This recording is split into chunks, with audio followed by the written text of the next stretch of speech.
Chapter 1. The Raider. The North Sea does not forgive. It only tests.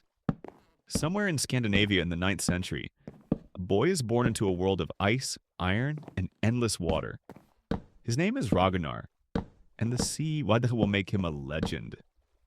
Denmark in this era is not a kingdom of peace. It is a land of warlords, of feuds, of men who measure worth in raids survived and gold seized. Ragnar grows up hearing the sagas, stories of gods who reward the bold and punish the weak.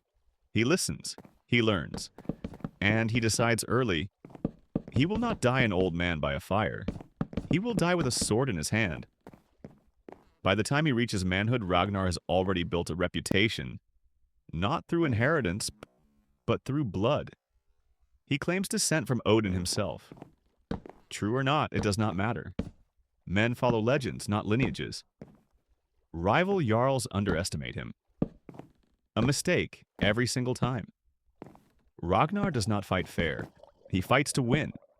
Feigned retreats. Night raids. Striking where enemies feel safest. His reputation grows faster than his fleet. His first great raid is not on some forgotten village. It is on Paris. In 845, Ragnar leads a fleet of longships up the Seine. Dozens of vessels, hundreds of warriors. Sails cutting through fog like blades. The Franks have never seen anything like it. Paris, one of the greatest cities in Western Europe, falls into panic. King Charles the Bald does not fight. He pays. 7,000 pounds of silver and gold, handed over just to make the Vikings leave. It is a humiliation the Franks will never forget, and a triumph the Norse will never stop singing about. Ragnar returns home not just wealthy, but immortal in the eyes of his people. He marries, he has sons, Ivar, Bjorn, Halfdan, Ubba, each one raised on stories of his father's raids, each one hungry to prove himself just as ruthless. But legends are never satisfied. Gold no longer excites him. Only the risk does. He sets his sights on England. Chapter 2. The Trap. Northumbria, 865. King Alla sits on a throne built on fragile alliances and constant threats. He has heard of Ragnar. Everyone has.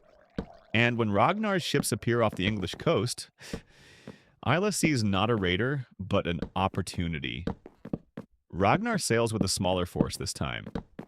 Some say he grew reckless, overconfident after decades of victories. Either way, his ships are wrecked along the Northumbrian coast in a storm. His men, scattered and weakened, are no match for what comes next. Ella's soldiers surround them. Ragnar is captured, alive, and Ella does not offer him a warrior's death. He orders Ragnar thrown into a pit, filled with venomous snakes. Ragnar does not scream. He does not beg. As the poison spreads through his body, as the fangs sink into his skin again and again, he laughs, and with his final breaths he speaks words that will echo across Europe for years. How the little piglets would grunt if they knew the plight of the old boar. He dies knowing exactly what he has set in motion, because Ragnar Lothbrok has sons, and sons. Remember, news of his death spreads through Scandinavia like wildfire. 4 brothers, 4 different temperaments, united by one singular purpose: vengeance. Ivar, later known as the Boneless, is said to have received the news without visible emotion. No screaming, no tears, just silence and a promise, forged in something colder than rage. Grief in this family does not look like tears. It looks like steel. Chapter 3. The Vengeance. What follows is not a raid. It is an invasion. In 865, the sons of Ragnar assemble what the Anglo-Saxon Chronicle calls the Great Heathen Army. This is unlike anything the Viking world has done before. Not a quick strike for gold and glory, but a full-scale coordinated conquest of an entire island, hundreds of ships, thousands of warriors. Jarls and chieftains from across Scandinavia answer the call, drawn by the promise of land, plunder, and permanent kingdoms carved out of English soil. The fleet lands in East Anglia. The local king, desperate to avoid immediate war, provides horses and supplies. A decision that will haunt every English kingdom that follows. Because now, the Vikings can move across the land itself. Fast, brutal, unstoppable. York falls first, seized with almost no resistance. The brothers fortify, plan, and wait for the English to make the first mistake. They do not have to wait long. Northumbria is already fractured by civil war between two rival claimants to the throne. Hela and his rival, Osbert, are forced into an uneasy, desperate alliance. Two enemies uniting only because a greater enemy has landed on their shores. It is too little, too late. In 867, Northumbrian forces attempt to retake York. It is a catastrophic mistake. The great heathen army crushes them. King Alla, the man who threw Ragnar into a pit of serpents, is captured alive. And now, it is his turn to suffer. Chapter 4. The Reckoning. The sagas describe what happens next as the Blood Eagle. A ritual execution so brutal that historians still argue over whether it was real, exaggerated, or purely symbolic. Ella's ribs are cut from his spine and spread outward like wings. His lungs pulled through the wounds to resemble an eagle in flight. Whether performed literally or not, the message is unmistakable. This is not simple execution. This is a sacrifice. A message to every king in Britain who dares underestimate the sons of a legend.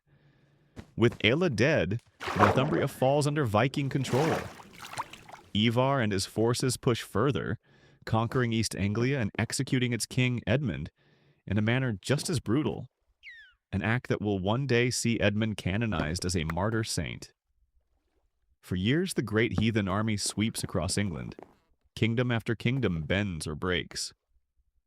Only Wessex under King Alfred manages to survive.